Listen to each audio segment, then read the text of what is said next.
পরেই বলেছেন ফাত্তাবিউহু, মহান আল্লাহ জানিয়েছেন সুতরাং আমার দেওয়া রাস্তার অনুসরণ করো, তোমাদের জীবনটাকে আমার দেওয়া রাস্তায় পরিচালনা করো। ওয়ালা তাত্তাবিউস সুবুলা,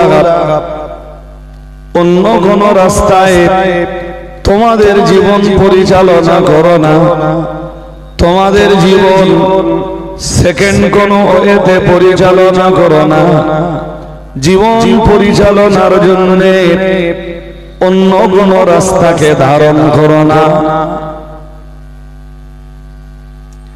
আমরা যেন বললাম আল্লাহ অন্য কোন রাস্তা ধারণ করলে তাতে আমাদের ক্ষতি কি?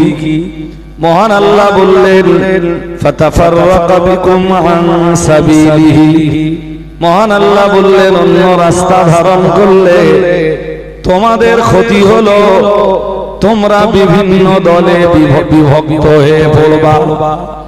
যে মুহূর্তেই আমার রাস্তাটাকে, আমার দেওয়া সরল সহজ প্রাঞ্জল রাস্তাটাকে বর্জন করবা, এবং যখন নিজেদের মস্তিষ্ক প্রসূত রাস্তাটা ধারণ করে নিজের